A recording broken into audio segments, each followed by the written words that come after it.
शंकरं शंकराचार्यं केशवं बादरायणं सूत्रभाष्यकृतौ वन्दे भगवन्तौ पुनः पुनः।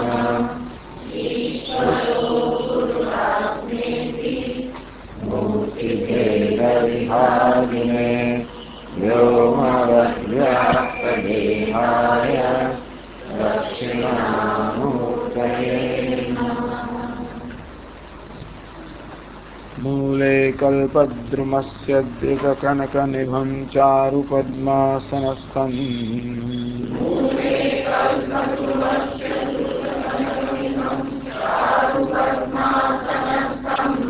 वामाङ्कारूढगौरी कुचनिबिडभरा भोगगाढोपगूढम्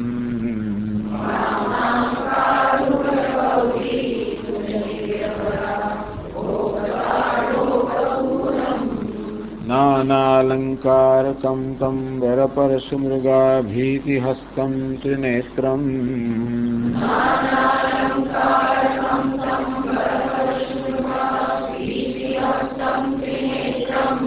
वन्दे बालेन्दुमौलिं गजवदनगुहाश्लिष्टपार्श्वं महेशम्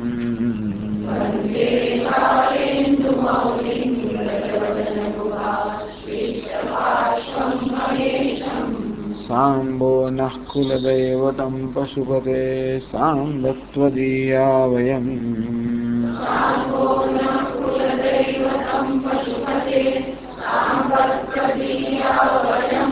साम्बं स्तौमि सुरासुरो जगणाः साम्बेन सन्तारिताः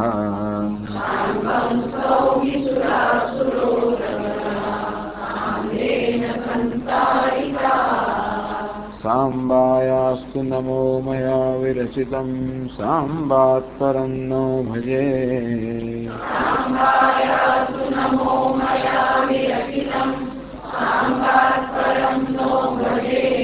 साम्बस्यानुचरोऽस्म्यहं मम रतिः साम्बे परब्रह्मणि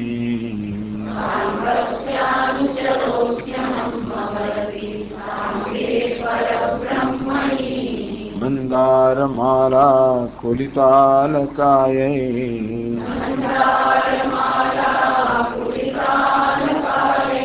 कपालमालाङ्कितशेखराय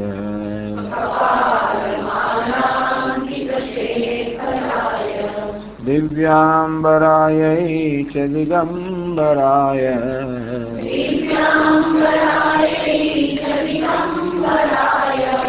नमः शिवायै च नमः शिवाय।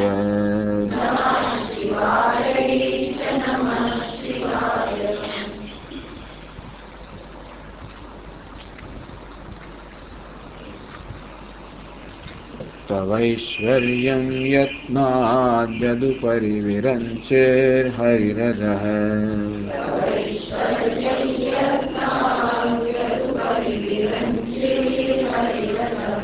परिच्छेत्तुं याता वननमनलस्कन्धवपुषः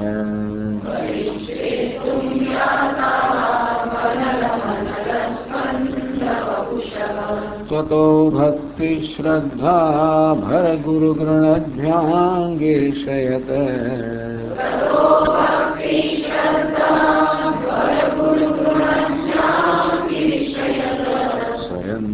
स्वयन्तश्चेताभ्यां किमनुवृत्तिर्न फलति।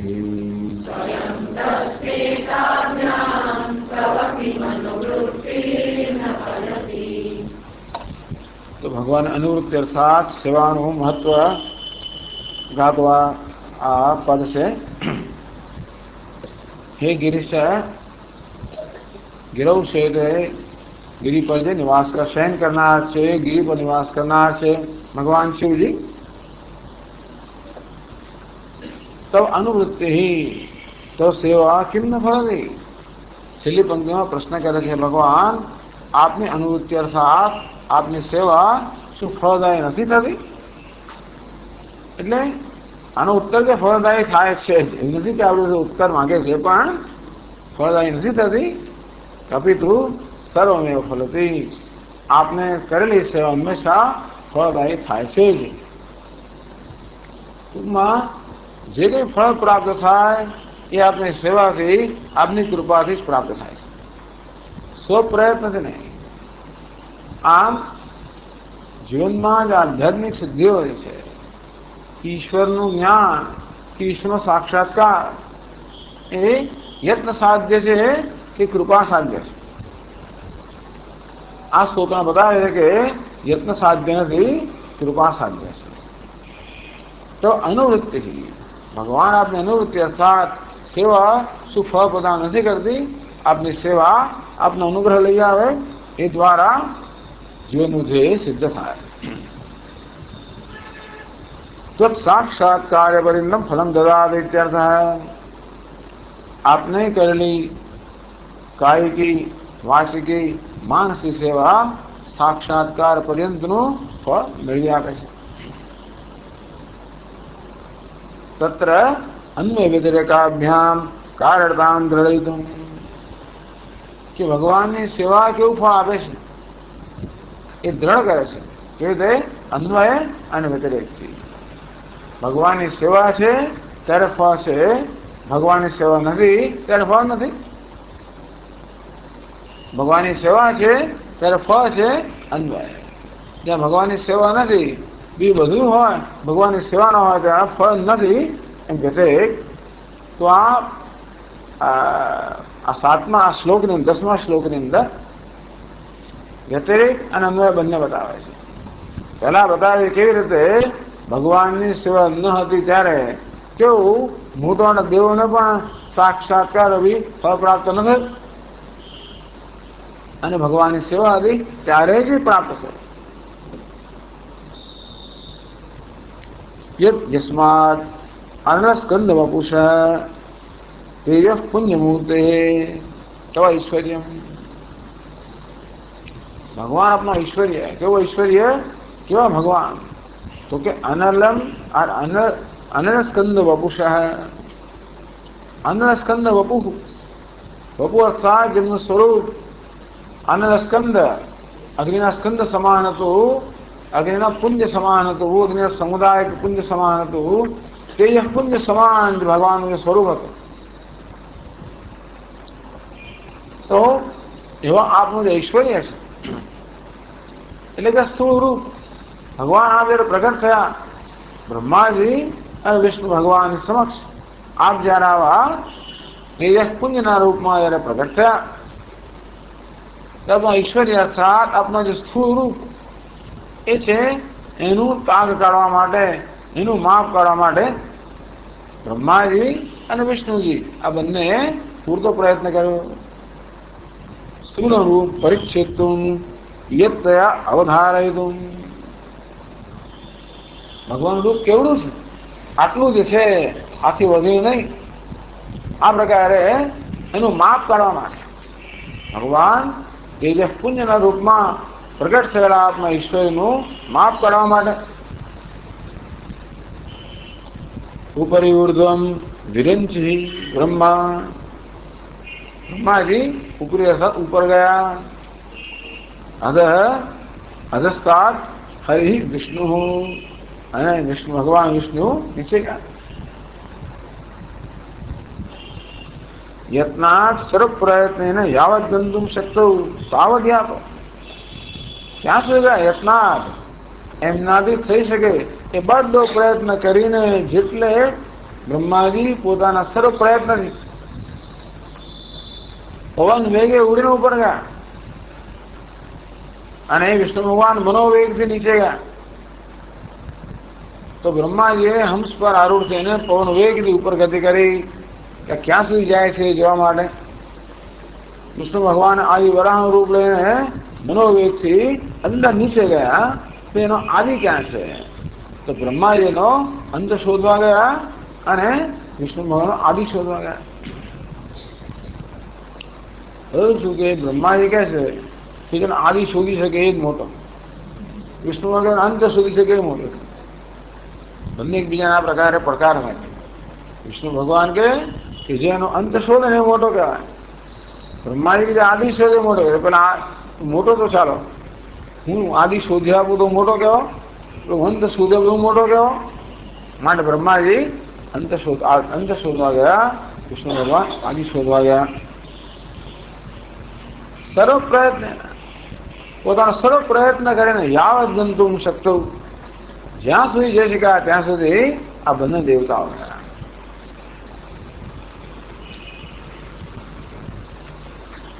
છતાં અનલમ ન અલમ એ પર્યાપ્ત ન થયું, પૂરતું ના થયું. ન પરીક્ષિતું સમસવિત્યર્થ, ટૂંકમાં પોતાનો સર્વ પ્રયત્ન કરવા છતાં આ બ્રહ્મા અને વિષ્ણુ બંને દેવતાઓ હે ભગવાન આપણા આ તેજસ્પુંજ સ્વરૂપનું ઐશ્વર્ય કે માપ, ઐશ્વર્યનું માપ કરવા માટે સમર્થ ના થયા.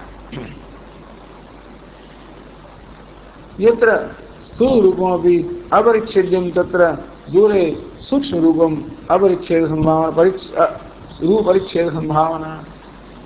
એનો અર્થ એ છે કે આ તો આપણું સ્થૂળ રૂપ હતું. ભગવાન તો ખરેખર નામ રૂપથી પર છે. એ નામ રૂપથી પર ભગવાન જે છે એનું માપ કાઢવું જવાબ દો.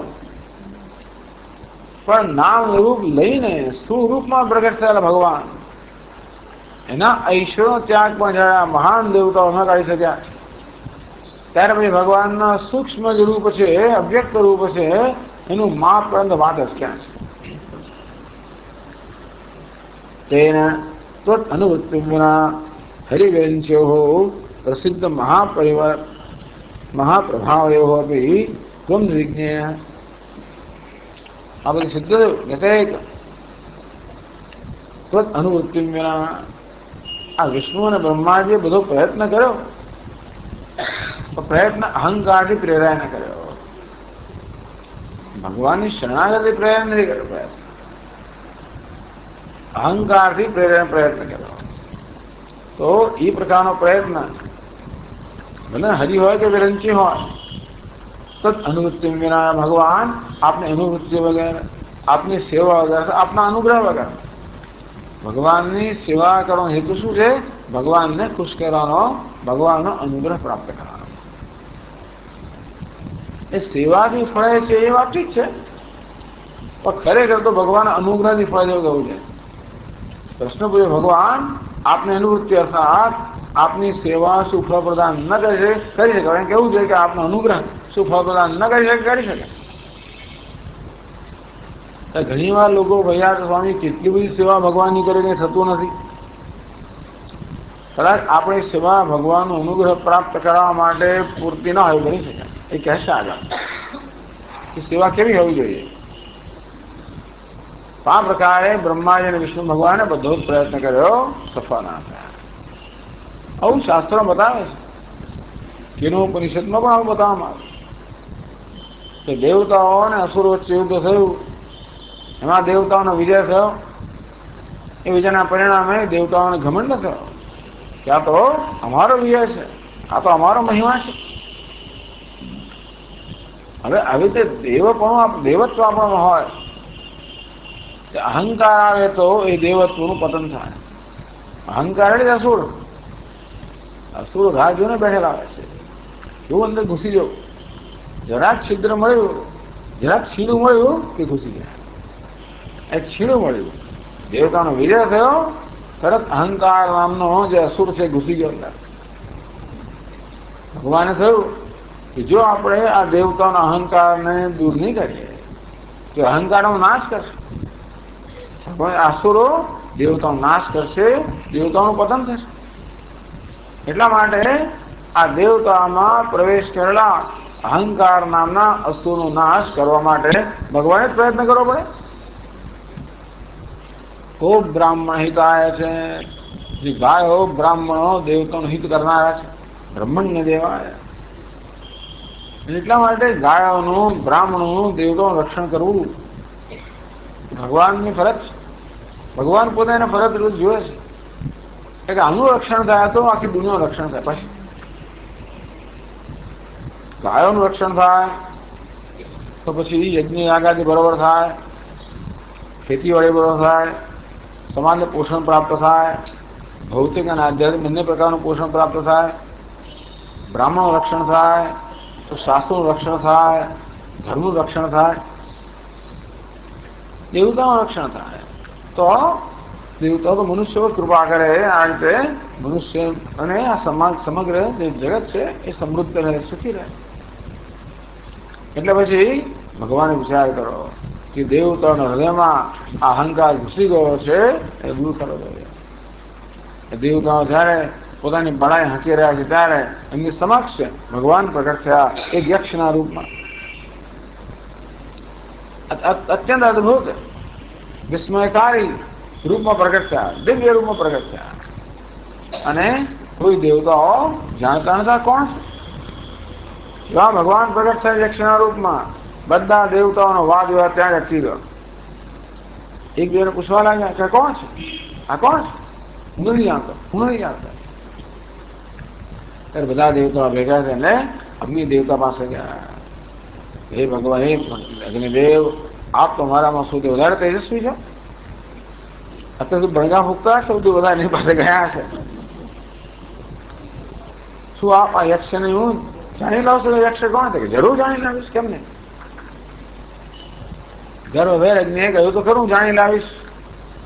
અને ગર્ભભેર ગયા ખરા, પણ જેવા યક્ષની સન્નિધિમાં પહોંચ્યા એના પ્રભાવને કારણે અગ્નિ દેવતા બોલી પણ ના શક્યા, એટલા પ્રભાવિત થઈ ગયા. ત્યારે બી યક્ષે પૂછ્યું, અગ્નિ દેવતાને પૂછ્યું, કોણ છે? અગ્નિ છું. જ્યાં તો વેદા છું. હો, તમારો શું શક્તિ છે? અરે આ ત્રણેય લોકને બાયને ભસ્મ કરી નાખવાની શક્તિ મારામાં છે. એક ઘાસનું સૂકું તનખડું યક્ષ એમણે લીધું, અગ્નિ સમક્ષ ધર્યું. ત્યારે આટલું બાળી નાખો? અગ્નિ એમ તમારું અપમાન કરો છો? આ બાળવાનું કહો છો? આખી ત્રણેય લોકને બાળી નાખો અને આટલું બાળવાનું કહો? અગ્નિએ તો ને શું વિચાર હું તરફમાં બાળી નાખીશ. તો છતાં પૂરો પ્રયત્ન કર્યો.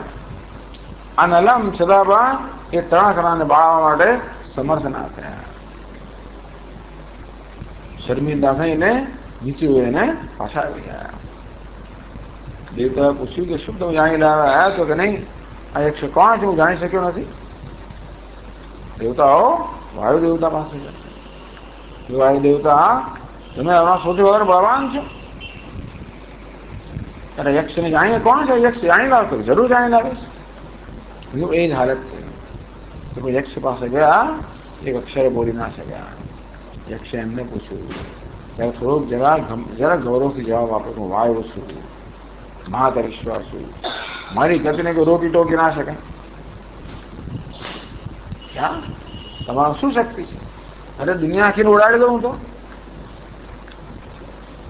એ જ તણખલું જણાને ઉડાડો. વાયુ તો મારું અપમાન કરો, તણખલું ઉડાડવાનું કહો છો મેં? હા, આટલું કરો. વાયુ બધું જોર અજમાયું, પરંતુ એક તણખલું પણ ન ઉડાડી શક્યા.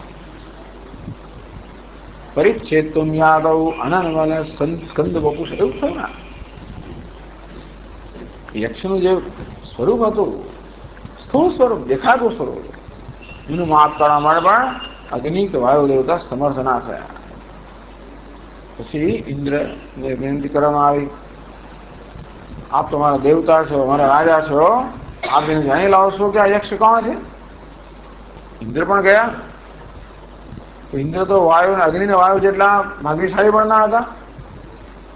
અગ્નિ ને વાયુ દેવતા સાથે તો પરમાત્માની વાત પણ કરી. ઇન્દ્ર જેવા પહોંચ્યા તરત અદૃશ્ય થઈ ગયા. ઇન્દ્ર બધો ઘમંડ ઓગળી ગયો. ઇન્દ્ર પણ છેવટે જોયું કે હા, એનો ઘમંડ ઓગળી ગયો. જો કે આ તો આપણા પ્રયત્નથી મળે એમ નથી. ઇન્દ્ર ત્યાં જ ઉભા રહ્યા અને ભગવાનને પ્રાર્થના કરવા લાગ્યા.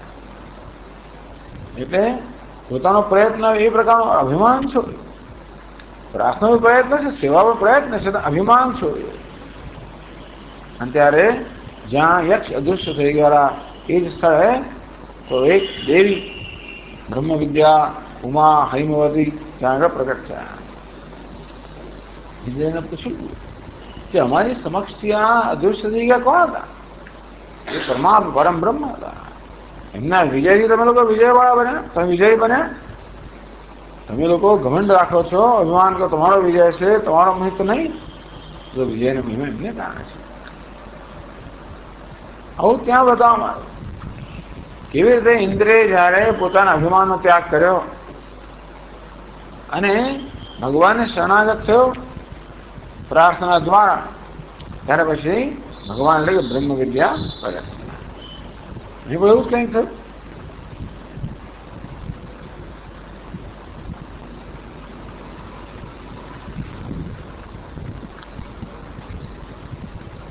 આપણે વ્યતિરેક અન્વય કહે છે. તતો ભક્તિ શ્રદ્ધા ભર ગુરુ ગુણભ્યામ ગિરીશયાત. ભક્તિ શ્રદ્ધા ગુરુ ગુણભ્યામ, ભક્તિ અને શ્રદ્ધાના ભાર વાળી સ્તુતિ કરી. તતો ભક્તિ શ્રદ્ધા ભર ગુરુ ગુણભ્યામ, ભક્તિ અને શ્રદ્ધાથી ભરપૂર અને વજનદાર એ પ્રકારની સ્તુતિ એમણે કરી. તો કહે છે તત તસ્માત કારણાત સ્વયત્ન વૈફલ્યાત. તત તે કારણથી, તત એટલે ત્યાર પછીનો તે કારણથી. કયા કારણથી? જો કે પોતાનો પ્રયત્ન તો નિષ્ફળ ગયો છે અથવા યત્ન સાધ્ય નથી, એ પ્રકારનું એમને એ ભાન થયું. તત અનંતરમ પણ કહેવાય. તત અનંતરમ પોતાના પ્રયત્નના ની વિફળતા નિષ્ફળતાને પછી, નિષ્ફળતા પછી તાભ્યામ હરિવિરંચિભ્યામ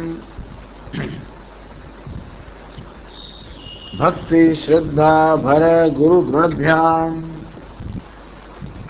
તો બંને દેવતાઓ ભગવાન વિષ્ણુ અને ભગવાન બ્રહ્માજી બંને દેવતાઓ ભગવાનની સ્તુતિ કરવા લાગ્યા. આ સ્તુતિનું વિશેષણ આપ્યું શ્રદ્ધા ભક્તિ ભર ગુરુ ગુણભ્યામ. શ્રદ્ધા અત્ર તો ભક્તિ અત્ર કાય की सेवा, श्रद्धा आस्तिक बुद्धि मानसी सेवा. પછી એમ ભગવાનની અનુવૃત્તિ કરી, સેવા કરી. કાયકી, વાચકી અને માનસી સેવા. તો ભગવાનની ભક્તિ, ભક્તિ એટલે સેવા એવો અર્થ કર્યો છે આગળ. કારણ કે આપણા હૃદયમાં જયારે પ્રેમ હોય ત્યારે પ્રેમ સેવાના રૂપમાં સામાન્ય રીતે વ્યક્ત થતો હોય. તો પ્રેમની અભિવ્યક્તિ સેવામાં છે. સામાન્ય સેવા જેના પ્રત્યે આપણે પ્રેમ છે એને ખુશ કરવા માટે. એવું શા માટે? કારણ કે આપણામાં પ્રેમ જયારે હોય ત્યારે જે પ્રેમનું પાત્ર છે એની ખુશીમાં જ આપણી ખુશી હોય. તેથી આ ભક્તિનો અર્થ કર્યો કાયકી સેવા, કાયા દ્વારા થતી સેવા. શ્રદ્ધા તો અંદર હોય. શ્રદ્ધા આપણી બુદ્ધિમાં આસ્તિક્ય બુદ્ધિ. શ્રદ્ધા એટલે સ્વીકાર, આસ્તિક્ય બુદ્ધિ, અસ્તિત્વ બુદ્ધિ. ઈશ્વર છે, સર્વજ્ઞ છે, સર્વશક્તિમાન છે, સર્વજ્ઞ છે માટે બધું જ જાણે છે. સર્વશક્તિમાન છે અર્થાત મારી ઈચ્છા પૂર્વકની શક્તિ ધરાવનાર છે. હવે કેવો છે? કૃપાળુ છે, હંમેશા કૃપા કરનાર છે. આ પ્રકારની શ્રદ્ધાને, આ પ્રકારના સ્વીકારને, આવો ઈશ્વર છે એ જાતની બુદ્ધિની અંદર એનો સ્વીકાર એને શ્રદ્ધા કહેવામાં. આ શ્રદ્ધા જે છે એ બુદ્ધિના સ્તરે છે. શ્રદ્ધા દ્વારા માનસી સેવા. તો મન દ્વારા પણ ભગવાનની સેવા, કાયા દ્વારા પણ સેવા. તયો ભર અતિશય ભક્તિ શ્રદ્ધા ભર, ભલે ભરપૂર ભક્તિ અને શ્રદ્ધાથી ભરપૂર. એની સ્તુતિ કેવી છે? ભક્તિ અને શ્રદ્ધાનાથી ભરપૂર ભારવાળી. તેન ગુરુ શ્રેષ્ઠમ નિર્દિશમ યથા તથા ગુણભ્યામ. અત્યંત શ્રદ્ધા અને ભક્તિ સહિત એમણે ભગવાનની સ્તુતિ કરી. તે કેવી છે? ગુરુ વજનદાર સ્તુતિ થઈ ગઈ. વજનદાર એટલે શ્રેષ્ઠ, જેનો પાર એનાથી ચઢિયાતું કઈ ના હોય એ પ્રકારની સ્તુતિ થઈ. તો મહાત્માઓ સમજાવે કેવી રીતે આ ફળ એક હોય, એ પણ જયારે પરિપક્વ થાય રસથી જયારે ભરાય ત્યારે કેવું છે? વજનદાર થાય. રસહીન ફળ હોય કેવું હોય? ખોખલું હોય, પોલું હોય, હલકું હોય. તો ફળમાં જયારે રસ હોય ત્યારે ફળ વજનદાર થાય. તે રીતે આ લોકોની સ્તુતિ પણ વજનદાર હતી, રસવાળી હતી. તો શ્રદ્ધા અને ભક્તિરૂપી રસવાળી એની સ્તુતિ વજનદાર હતી, શ્રેષ્ઠ હતી, અત્યંત શ્રેષ્ઠ. કયા? ગુણભ્યામ સ્તુવભ્યામ એ દ્વારા સ્તુતિ કરવા લાગ્યા. સ્તુતિ એ વાણીના સ્તરની સેવા છે. શ્રદ્ધા એટલે માનસની સેવા, સ્તુતિ એટલે વાચિકી સેવા, ભક્તિ એટલે કાયિકી સેવા. બધા સ્તરે સેવા, એટલે મન વચન ને કર્મ. જયારે જયારે ભગવાન સેવાની વાત કરતા આવું કે મન મના ભવ મદ ભક્ત મદ્યાજી મામ નમસ્કુરુ. મન મના ભવ, તારું મન મને આપી દે, અર્થાત મન દ્વારા તો સતત મારું અનુસંધાન કર. મદ ભક્ત, તારી ભક્તિ તારો પ્રેમ પણ મને આપ, અર્થાત તું મને જ પ્રેમ કર, મારે માટે જ પ્રેમ કર. મારી દ્વારા કશો લાભ લેવા માટે એવો પ્રયત્ન ના કરે. મારી સેવા દ્વારા કે ભક્તિ દ્વારા વહી પાછો બીજો કશો લાભ મળ્યો ને, મને પ્રેમ કર. ભગવાનને ખબર કે મને પ્રેમ કર, હું આપું છું એને પ્રેમ કરવા બદલે મને પ્રેમ કર. મન મના ભવ મદ ભક્ત મદ્યાજી, મારે હું જજન કર, યજ્ઞ યાગાદિ કર, મારી સેવા કર. નમસ્કુરુ, તારો અહંકાર મને સમર્પિત કર. નમસ્કાર, આ નમસ્કાર કરો એને પણ આપણે કાયિકી સેવા કહી શકીએ. તો મદ્યાજી ભેદન કરો, યજ્ઞ યાગાદિ કરો, કાયિકી સેવા. મન મનાભ, પોતાનું મન ભગવાનને સમર્પિત કરવું, માનસિક સેવા. પછી મદ ભક્ત, મારી ભક્તિ કરો, મારું સ્તવન કીર્તન વગેરે કરો.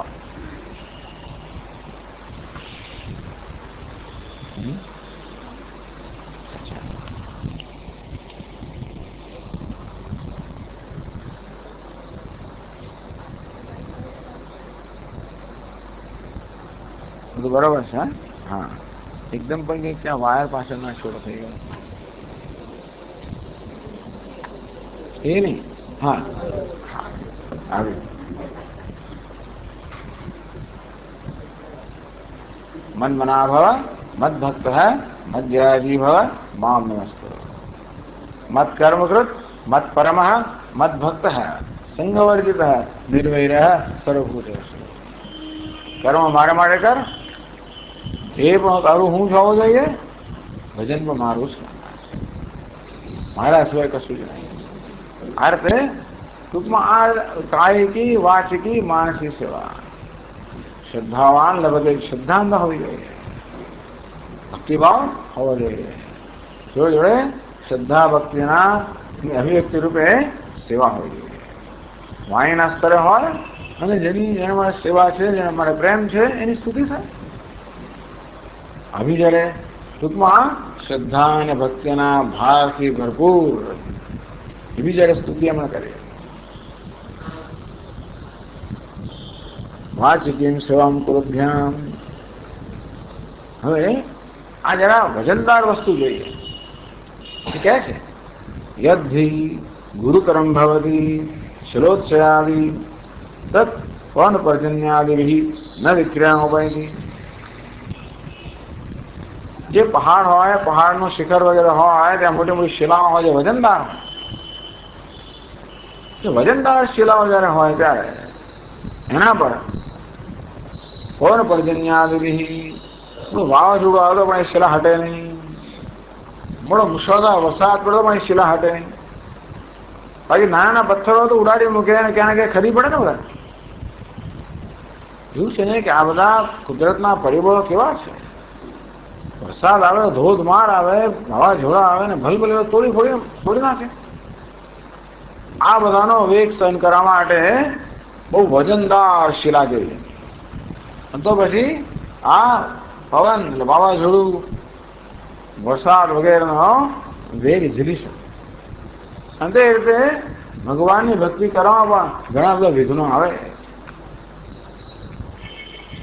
એટલે પવન પર્જન્ય સ્થાને વિઘ્ન. એટલે આપણે તો સેવા કરવા માંગીએ, સ્તુતિ કરવા માંગીએ, બધું કરવા માંગીએ, વિઘ્ન આવવા માંગે, આવીને આપણને ચલાયમાન કરી નાખે.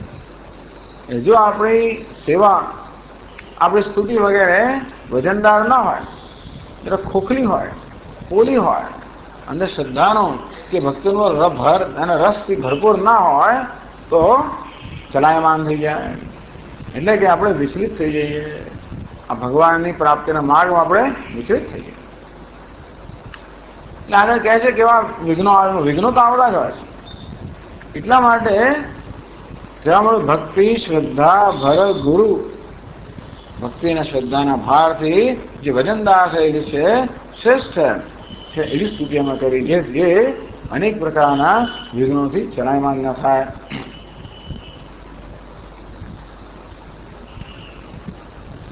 એથી ગુરુ શબ્દ એનો ધ્વનિતમ. ગુરુ એક શબ્દ છે. ભક્તિ શ્રદ્ધા ભર ગુરુ. ગુરુનો અર્થ અજ્ઞાન દૂર કરનાર ગુરુ નહીં. આ ગુરુ એટલે વજનદાર. ગુરુ શબ્દ જયારે પુલ્લિંગમાં હોય ત્યારે કેવા હોય? આપણા ગુરુ એટલે કે અજ્ઞાનને દૂર કરનાર પ્રકાશ સ્વરૂપ ગુરુ. તો ગુરુ જયારે નાન્યતા જાતે હોય ત્યારે શબ્દ કેવો છે? એનો ભારે કે વજનદાર. તો આ રીતે એમણે વજનદાર સ્તુતિ કરી, ભારે સ્તુતિ કરી. ભાર એટલે કેવો? રસનો ભાર. કેવો રસ છે? શ્રદ્ધા અને ભક્તિ રૂપે. એવમ રૂપેણ તવ ઐશ્વર્યમ સ્તુભ્યામ તાભ્યામ કિમ. આ પ્રકારની સ્તુતિ ભગવાન આપના ઈશ્વરનું જયારે એમણે સ્તુતિ કરવા માટે શું થયું? સ્વયં તસ્થે તાભ્યામ. સ્વયં તસ્થે સ્વયમેવ તયો પ્રયત્ન તસ્થે સ્વાત્માનમ પ્રકાશયતિ સ્મ. ભગવાન સ્વયં આગળ સમય પ્રયત્ન છે. આ એટલે આટલો પ્રયત્ન આપણો છે. શ્રદ્ધા અને ભક્તિપૂર્વક ભગવાનની સ્તુતિ કરવી, સેવા કરવી આપણો પુરુષાર્થ. પ્રગટ થવું એ ભગવાનની મનસબી છે, ભગવાનની કૃપા છે. હવે પૂછ કરી આટલું તો કેમ નથી થતું? જે છે કૂવો ખોદો એ આપણું કામ છે, પાણી નીકળવું એનું કામ છે. આપણે પાણી ઉત્પન્ન કરવાનું નથી, પાણી તો છે જ, પણ એની આડે કેટલાક અવરોધો છે. અવરોધો દૂર કરવા એ આપણો પુરુષાર્થ છે. ક્યાંથી ખોદવું?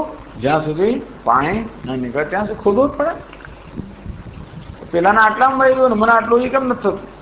ચાલો, એ નદીની નજીક હશે માટે 20 ફૂટની જે પાણી છે, આપણે કે 60 ફૂટ હોય, 100 ફૂટ હોય, 500 ફૂટ નીચે પણ હોય અમદાવાદની અંદર. તેથી સ્વપ્રયત્ન, આટલો પ્રયત્ન કરો, ભગવાનને ખુશ કરવાનો પ્રયત્ન. ટૂંકમાં મારા પ્રયત્નથી ભગવાનનો સાક્ષાત્કાર પામી શકે એ પ્રકારનો ઘમંડ નથી. હું જાણું છું કે મારો પ્રયત્ન કંઈ નથી, તુચ્છ છે. અનંતની પ્રાપ્તિ માટે કોઈ પ્રયત્ન હંમેશા ક્યારે મર્યાદિત રહેવાનો ને. એ કોઈ પ્રયત્ન નથી, કોઈ કર્મ નથી જે અનંતને પ્રાપ્ત કરાવે. અનંત કર્મ કરી ત્યારે કોઈ કર્મ તો અનંત હોય ના શકે. અનેક કર્મ આપણે કરીએ એક તો પણ અનંત બને જ નહીં. આ મનુષ્ય મર્ત્ય અર્થાત અલ્પ વસ્તુઓથી અનંતની પ્રાપ્તિ છે. બરોબર? એ ક્યારે પ્રાપ્ત થાય? અનંત જયારે આપણને અનુકૂળ બને છે. અનંતની જયારે કૃપા પ્રાપ્ત થાય ત્યારે. કૃપા એટલે કે અનુકૂળતા.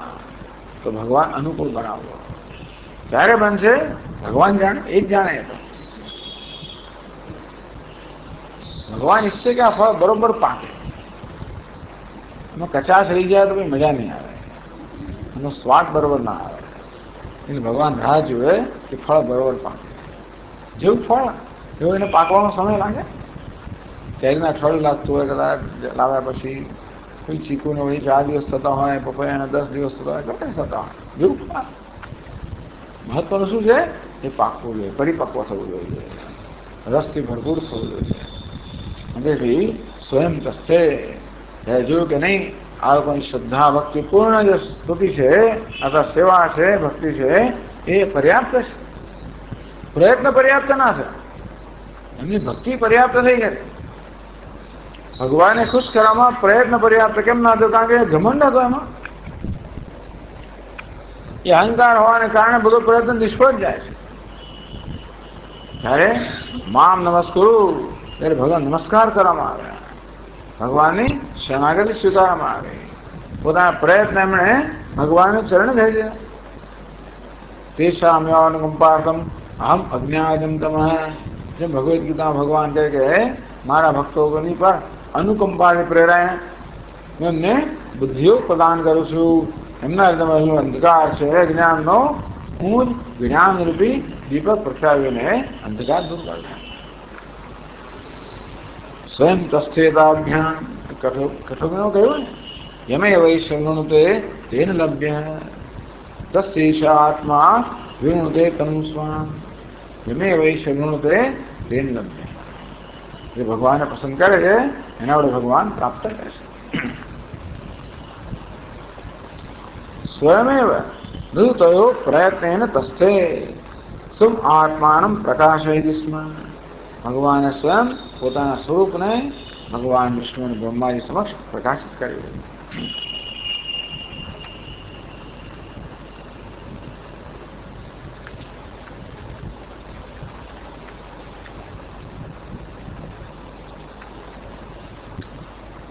તસ્માદેવ હરિવિરંચિભ્યામપી ત્વત અનુભૂત્યા એવ ત્વમ સાક્ષાત કૃતઃ. આ બધાને બોધ શું લેવાનો કે ભગવાન હરિ અને વિરંચી જેવા અત્યંત પ્રભાવશાળી શક્તિશાળી દેવતાઓ જે છે એ દેવતાઓને પણ ત્વત અનુવૃત્ત્યા એવ ત્વમ સાક્ષાત કૃતઃ. ભગવાન આપને અનુવૃત્તિથી આપની સેવાથી આપનો સાક્ષાત્કાર એમને થયો. કા વાર્તા અન્યશામેથી. પછી બીજા લોકોનો હિસાબ જ ક્યાં રહ્યા? એમને પણ જરા કરવું પડતા રહે. આપણો તો શું હિસાબ છે? એવમ ત્વત અનુવૃત્તિ એવ સર્વમ ફળતી અન્ય વ્યતિરેકાભ્યામ દૃઢીકૃતમ. ટૂંકમાં આ રીતે ભગવાનની સેવા છે એ બધું ફળ પ્રદાન કરનારી છે. અન્વય અહીં વ્યતિરેક આ બંનેથી સિદ્ધ કરવામાં દશામાં. આમ જે પેલી કેનોપનિષદની વાત કહેવામાં આવે, અગ્નિ દેવતા જે છે એ વાયુના દેવતા છે, વાયુ દેવતા છે સ્પર્શેન્દ્રિયના દેવતા છે, એ કર્મેન્દ્રિયોના અધિષ્ઠાન દેવતા છે, જે જ્ઞાનેન્દ્ર અધિષ્ઠાન દેવતા છે. આમ કર્મેન્દ્રિયો દ્વારા અને જ્ઞાનેન્દ્રિયો દ્વારા જ્યાં સુધી પરમાત્માની પ્રાપ્તિનો પ્રયત્ન હોય ત્યાં સુધી પ્રાપ્ત થતો નથી.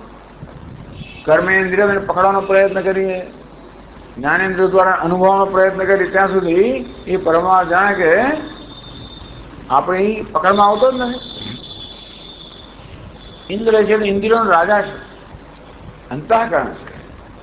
અને અંતઃકરણ પણ જયારે શ્રદ્ધા અને ભક્તિયુક્ત અંતઃકરણ જયારે હોય ત્યારે એ વડે ઈશ્વરની કૃપાથી ઈશ્વરનું જ્ઞાન થાય.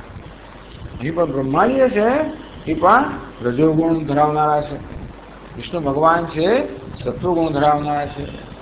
રજોગુણ અને સત્વગુણથી જ્યાં સુધી પરમાત્માની પ્રાપ્તિનો પ્રયત્ન હોય ત્યાં સુધી પરમાત્મા પ્રાપ્ત થતો નથી. બધા ગુણો છોડી દીધા ત્યાર પછી ભગવાનની કૃપાથી ભગવાન પ્રાપ્ત થાય. આ પ્રકારે આમાં આ શ્લોક બહુ સુંદર બતાવવાનો કેવી રીતે ભગવાનની સેવા હંમેશા ફળ પ્રદાન કરે. આટલો બોધ લેવાનો, ભગવાનની સેવા કરવી, ભગવાનની સ્તુતિ કરવી, નમસ્કાર કરવા, પ્રાર્થના કરવી. ભગવાન તું જ બધું કરનાર છે, મારાથી થતું નથી. પુનરપી જનનમ પુનરપી મરણમ પુનરપી જનની જઠરે શયનમ ये સંસારે બહુ દુસ્તારે કૃપયા પારે પાહી મુરારે. ભગવાન અપાર સંસારની અંદર હું તો ફસાયેલો જ છું, માટે તું જ મને બચાવો. તારા સિવાય તો બચાવી ના શકે. મારી કોઈ તાકાત નથી, મારી કોઈ શક્તિ નથી. હું કહેવું એટલું જ પર્યાપ્ત નથી. પોતાની શક્તિની મર્યાદા જોવી કે ગમે એવી શક્તિઓ છે કેવો મર્યાદિત છે. આનંદ સામે તો ભલભલા મર્યાદિત હોય, આપણે તો ક્યાંય સંસાર રહ્યા. ટૂંકમાં આપણે મર્યાદિત છે, અલ્પ છે, પણ હકીકત છે. અને તે છતાં પણ પૂર્ણ પ્રમાણમાં પ્રાપ્ત થઈ શકે એની કૃપા છે. આજે બધી સમજ જયારે હોય ત્યારે માણસ કોઈ બધો એનો ઘમંડ છે ધીમે છોડવા માંડે, ભગવાનને શરણાગત થાય. એટલે એ બહુ લાંબો સમય સ્તુતિ કરી હશે, એક દિવસમાં કે નહીં થયું હોય, લાંબો સમય સ્તુતિ કરી માને નહીં આપણે. એવી રીતે આપણો પ્રયત્ન પણ દીર્ઘકાળ હોવો જોઈએ. આપણે પ્રયત્ન કરો કે એનું પરિણામની ચિંતા ના કરે. એમાં શું થાય છે કે પરિણામની ચિંતામાં પણ આપણા પ્રયત્ન પર અસર થતી હોય. હજી ના થયું, ત્યાર થશે, શું થશે, આવું કેમ ના થયું, છોડો. અમારા સ્વામી મહારાજ કહે કે આપણે ગંગોત્રી યાત્રા કરતા હોઈએ, પદયાત્રા કરતા હોઈએ ત્યારે ગંગોત્રી તો તમને સુંદર છે જ, પણ ગંગોત્રીનો માર્ગ પણ સુંદર છે.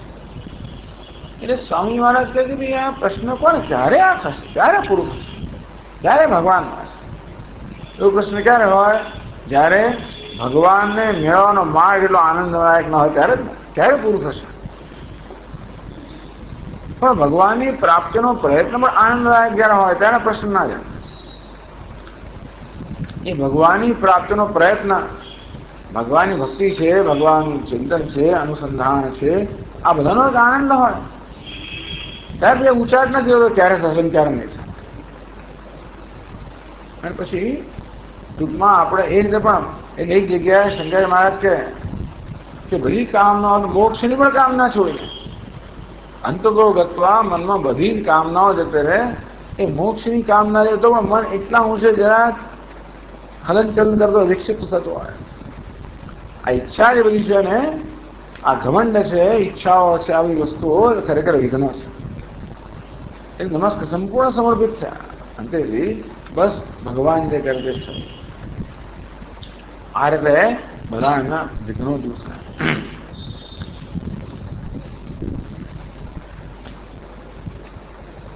હવે પ્રશ્ન એમ થાય કે આવું આ તો હરિ અને વિરંચની વાત તો થઈ, ભગવાનની અનુવૃત્તિ સેવાથી જે કોઈને ફાયદો થયો એવું જણાવેલું છે? તો કે હા, રાવણને દૃષ્ટાંત બીજા પછીના શ્લોકમાં આપે છે.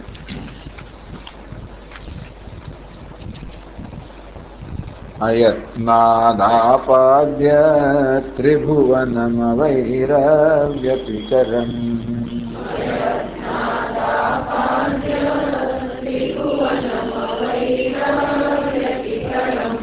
દશાસ્યો યદ્બાહુ નભૃતરણ કંડુ પરવશાન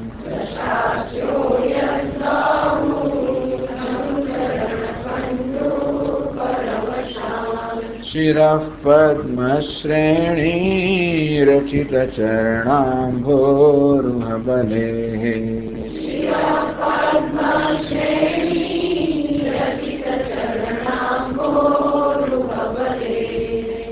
સ્થિરાયાસ્ત્વદ્ભક્તે સ્ત્રીપુરહર વિસ્ફુજિતમિદં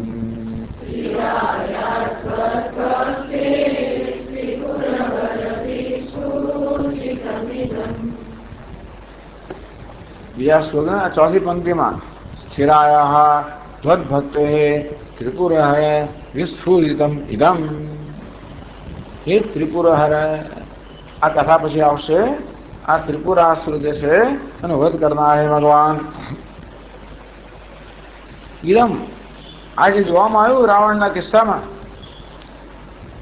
તો હવે જે વાત કરી રાવણને કેવું મહાન ઐશ્વર્ય પ્રાપ્ત છે, એ કોને કારણે, એ કોનો પ્રભાવ છે? ભગવાન ત્વદ્ભક્તે સ્થિરા ત્વદ્ભક્તે ઇદમ વિસ્ફુજિતમ. હે ત્રિપુરહર, સ્થિરાયા નિશ્ચલાયા ત્વદ્ભક્તે તવ સેવાયા વિસ્ફુજિતમિદમ પ્રભાવયમ. એ તો ભગવાન આપની માત્ર ભક્તિનો જ પ્રભાવ છે. એ ભક્તિ સ્થિર ભક્તિનો પ્રભાવ, એટલું ખરું પાછું. આ ભક્તિને વિશેષણ આપવામાં આવે ત્યાં આગળ સ્થિર ભક્તિ, ત્યાં આગળ ભગવાનની સ્તુતિનું વિશેષણ આપવામાં આવ્યું કે શ્રદ્ધા અને ભક્તિથી જે વજનદાર થયેલી, અર્થાત શ્રદ્ધા ભક્તિથી ઉત્કૃષ્ટ થયેલી એવી જાતની સ્તુતિ. ભગવાનની ભક્તિનો પ્રભાવ બતાવે છે. ભગવાનની કેવી ભક્તિ છે? સ્થિરાયા ત્વદ્ભક્તે. ભગવાન આપની સ્થિર ભક્તિ છે, એનું જ વિસ્ફુર છે, એનો જ આ પ્રભાવ છે. તો એની કથા કહેવામાં આવે. शिरः पद्मश्रेणी रचित चरणाम्भोरुह बले भक्ते भक्तिનું વિશેષણ કહેવામાં આવ્યું કે આ પ્રકારની બધી સ્થિર ભક્તિ. શિરઃ પદ્મશ્રેણી પોતાના મસ્તકોની પદ્મશ્રેણી પોતાના મસ્તકનું કમળની એક શ્રેણી પોતાના મસ્તકો છે એના કમળની માળા કે કમળની એક પછી એક એમને જે અર્પણ કર્યું. શ્રેણી રસિદ શરણાંભોરુહ બલે અંભોરુહ ચરણાંભોરુહ એટલે ચરણ કમળ શિરઃ પદ્મ એટલે મસ્તકનું કમળ. રાવણે પોતાના મસ્તક રૂપી કમળ જે છે ભગવાન શિવજીના ચરણ કમળમાં ધર્યા. તો પોતાના મસ્તક રૂપી કમળ ભગવાનના ચરણ રૂપી કમળમાં ધરવા રૂપી જે સ્થિર ભક્તિ છે એનો આ પ્રભાવ છે. શું પ્રભાવ છે? દશાસ્ય આ 10 મુખવાળો રાવણ જે બાહુન રણકંડુ પરવશાન બાહુન અભૃત આ રાવણના 20 બાહુઓ હતા. દશાસ્ય 10 મુખ અને 20 બાહુઓ. તો એના બાહુમાં શું હતું? રણકંડુ પરવશાન. એના બાહુઓ જે પરવશ હતા એમાં રણકંડુ યુદ્ધ કરવાની ખુજલી લાગી હતી. ખુજલી આવલા કેવા આપણે પરસ થઈએ ને આ રાવણના ભુજાઓમાં ખુજલી હતી. શેની ખુજલી હતી? રણમાં યુદ્ધ કરવામાં. પરંતુ એનો કોઈ પ્રતિસ્પર્ધી હતો જ નહીં. આમ રણમાં યુદ્ધ કરવાની એની ઈચ્છા હતી એ પૂરી થઈ જ નહીં. એના બાહુમાં એટલું બધું બળ હતું ને કે એને એકદમ થયું આનો ઉપયોગ કરવો કોઈને મહાત કરવું પરંતુ કોઈ એનો સામનો કરી શકે એમ હતું જ નહીં. માટે ટૂંકમાં એનો કોઈ પ્રતિસ્પર્ધી ના હતો, કોઈ વૈરી એનો થવા તૈયાર ના હતો. આ રીતે જેના બાહુઓમાં રણમાં યુદ્ધ કરવાની ખુજલી લાગેલી અર્થાત ટૂંકમાં જેણે આખા જગતને પરાજિત કર્યું હતું. ત્રિભુવનમ અવૈરવ વ્યતિકરમ આખા 3 ભુવનને એણે પોતાના વૈરીથી રહિત બનાવી દીધું. 3 ભુવન કોઈ વૈરી જ ન હતો. આ પ્રકારનો ઐશ્વર્ય રાવણે પ્રાપ્ત કર્યું. તો અયત્નાદાપાદ્ય કોઈ પ્રકારના યત્ન વગર રાવણે આ પ્રકારનું ઐશ્વર્ય પ્રાપ્ત કર્યું. ભગવાન એ કોનો મહિમા છે? રાવણનો મહિમા તો રાવણનો મહિમા નથી. કોનો મહિમા છે? ભગવાન આપની ભક્તિનો મહિમા છે. આપની સ્થિર ભક્તિનો પ્રભાવ છે કે રાવણ જેવા અસુરે પણ આ પ્રકારનું ઐશ્વર્ય પ્રાપ્ત કર્યું. તવ કિમવૃત્તિ ન ફલતી ભગવાન આપની સેવા જો ફળદાયક થતે એની જરૂર થાય છે. ભગવાનની સેવામાં અહીંયા ગયે પણ આપણને દ્રષ્ટાંત આપે. ચલો આગળના ક્લાસમાં આપણે